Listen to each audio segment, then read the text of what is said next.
Fede, ¿cómo estás? ¿Cómo les va? Buenas tardes, ¿cómo andan? Muy bien. Te tenemos en Honduras porque vas a estar participando del primer Congreso Internacional de Filosofía Política Néstor Carlos Kirchner, que se va a realizar el viernes y el sábado de esta semana. Así es, estamos acá en Tegucigalpa, la capital de Honduras, participando de la organización de este Congreso de Filosofía Política, que es una propuesta del embajador argentino en Honduras, Pablo Vilas, que se terminó de concretar a partir de la relación existente entre los dos gobiernos, el gobierno argentino y el gobierno de Honduras, en este caso la propuesta de la Embajada Argentina en Honduras, con el apoyo del gobierno de Honduras, del Congreso también de acá, y la idea es, en ocasión del natalicio de Néstor Kirchner, por ser una figura trascendente, no solo en nuestro país, sino a nivel regional, al haber sido secretario general de la UNASUR, y por su trascendencia política y la importancia de su pensamiento y su acción política, se van a congregar acá en Honduras distintas representantes de países de la región. Va a estar el vicepresidente de Bolivia, David Choquehuanca, representantes de México, de Brasil, de los distintos institutos de formación política de los partidos populares. Se va a presentar el libro de Jorge Topo Devoto, Néstor, el hombre que lo cambió todo. Va a estar presente el autor también acá, y la idea es conformar un espacio que siga nutriendo la necesaria batalla de ideas en este momento tan complejo que vive la región. Así que con mucha expectativa se van a estar llevando adelante estas actividades el día 24 y 25. 25 es el aniversario del natalicio de Néstor, acá en Tegucigalpa. Y ahora sí nos metemos con lo que ha sido una de las noticias del día y será la noticia también de la semana para seguir analizando, ¿no? La nacionalización del litio en México. Una gran noticia que se esperaba, que tenía sus antecedentes, pero si te parece, para meternos en tema, escuchamos cómo lo anunciaba el propio Andrés Manuel López Obrador. Nacionalizar el litio para que no lo puedan explotar extranjeros, ni de Rusia, ni de China, ni de Estados Unidos. El petróleo y el litio son de la nación, son del pueblo de México. Ya hay una ley que se aprobó en el Congreso. Hay, desde luego, amparos. Ya saben ustedes cómo son los conservadores. Quisieran que México se convirtiera en una colonia de los extranjeros, que no fuese un país independiente, libre, soberano. Nada más que no van a poder. Bien, escuchábamos entonces al presidente de México, Andrés Manuel López Obrador, cuando anunciaba esta nacionalización. Es importante entender el contexto en el que esto sucede y tiene que ver con las tensiones que estamos viendo en estos días, a un año de cumplirse el aniversario del comienzo de la guerra formal entre Rusia y Ucrania. Las minerales y la cuestión energética se ha vuelto estratégico para los países que dependen de esos minerales para industrias clave, en el caso del litio, para todo lo que es la industria moderna de los semiconductores.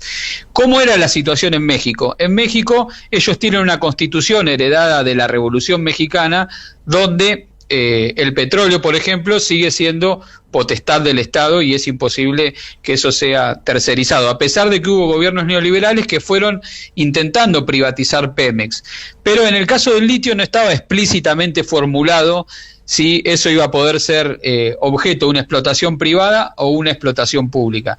Lo que hace Andrés Manuel López Obrador con esta ley que se promulgó y con la creación de una empresa nacional del litio, que va a ser Litiomex, es prever que cualquier tipo de explotación que se realice a futuro la va a realizar bajo el concepto de la nacionalización mexicana. Y esto es importante porque ya había un proyecto de una empresa china que se llama Ganfeng en Sonora, que es uno de los estados mexicanos, que ya se había hecho cargo de todo un sector del territorio de ese estado de Sonora, donde hay yacimientos de litio.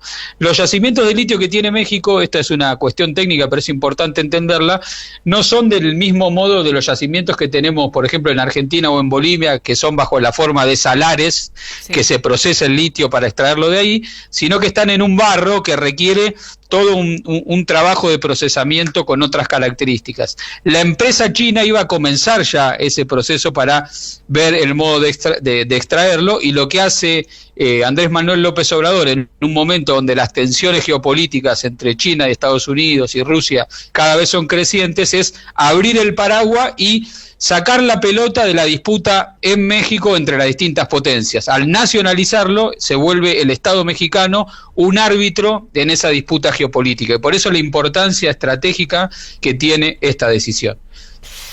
Y ahora sí, hacemos un repaso breve, si te parece, Fede, por la visita de Biden a Ucrania.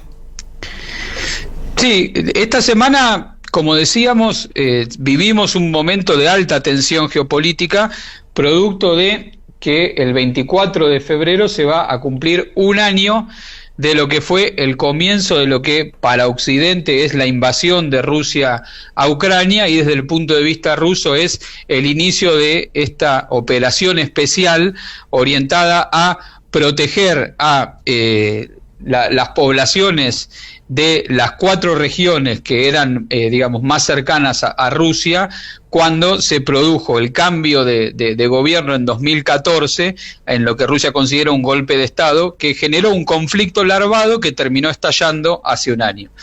En términos geopolíticos, lo que significa esto es un reposicionamiento de la disputa y el inicio de un conflicto bélico que ubica, por un lado, la OTAN, conducida por Estados Unidos, subordinadamente con Europa y del otro lado Rusia con no diría un apoyo, pero sí una creciente articulación con China. En esta semana se vivieron 2 grandes hechos que hacen a esta confrontación.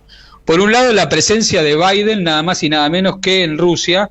Él había anunciado un viaje a Polonia, pero sorpresivamente apareció en la capital, en Kiev, la capital de Ucrania, en lo que es un gesto claro de apoyo a Zelensky en el marco de la disputa bélica que están teniendo, donde Estados Unidos tiene cada vez más involucramiento directo a través del envío de armas, a través de las sanciones a Rusia y a través sobre todo de la votación de un paquete de financiamiento muy grande para que empresas norteamericanas financien este desarrollo del conflicto bélico. Y por otro lado, hubo un discurso importante de Vladimir Putin, el mandatario ruso, donde trató de cambiar un poco la matriz, la narrativa con la que se entiende este conflicto, a partir de considerar que en realidad lo que Rusia hizo fue un acto defensivo producto del avance de la OTAN. Recordamos que este conflicto hace un año estalló cuando se anunció que Ucrania, que comparte unos kilómetros muy extensos de frontera con Rusia, iba a pasar a ser parte de la OTAN, que es una organización militar que cuenta con un conjunto de situaciones que son consideradas por Rusia como una amenaza. En el marco de este tiroteo geopolítico, lo que aparece ahí es la posibilidad de que haya una salida negociada. ¿Y quiénes son los que más abogan por una salida negociada? Por un lado, los países que no están completamente alineados con ninguna de estas 2 tensiones, entre los que se encuentra la Argentina, entre los que se encuentra Brasil, que Lula hizo una gira por Estados Unidos buscando esto, pero también donde se encuentra China. Estados Unidos trata de buscar que China no se alíe militarmente con Rusia, y Rusia trata de desmarcarse de esa situación y proponer una salida negociada al conflicto que hoy parece difícil de conseguir. Así las cosas, el dato saliente es que probablemente en las próximas semanas o en el próximo mes exista quizás un acercamiento concreto entre China y Rusia, quizás la visita del mandatario chino a Rusia no para apoyarlo en términos militares, que es el valor que tuvo la visita de Biden a Ucrania, sino para buscar una forma de descomprimir la situación bélica.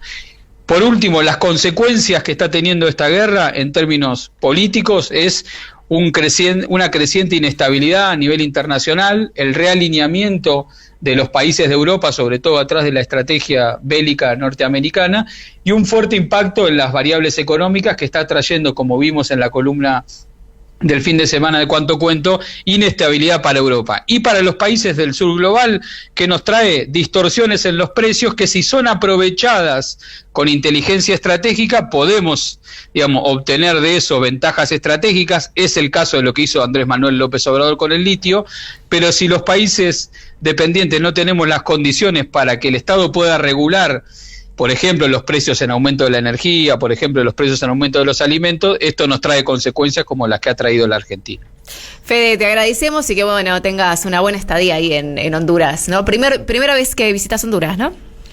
Es mi primera vez acá, hay que decir que la verdad que es un pueblo maravilloso, hay una enorme sintonía en términos políticos entre el gobierno de Honduras y el gobierno argentino, la amistad que une a Cristina Fernández de Kirchner y Xiomara Castro, quien es la primera presidenta en la historia de Honduras, que logró derrotar a una dictadura de 12 años para volver a establecer esta situación, y que en estos días, como comentamos también, un datito de color, se ha logrado en el día de ayer finalmente que asuma la nueva Corte Suprema de Honduras. Discutimos en una columna anterior que acá la Corte Suprema, los miembros tienen un mandato limitado en el tiempo, y se pudo hacer un acuerdo con todos los partidos para designar una Corte Suprema que dejó atrás a la Corte Suprema de la dictadura. Así que también quizás mucho que aprender respecto de la concertación política para ponerle límite a los intereses que crea el partido judicial. Fede, nos vemos la semana que viene entonces. La seguimos, un abrazo. Federico Montero, ¿En Cuánto Cuenta?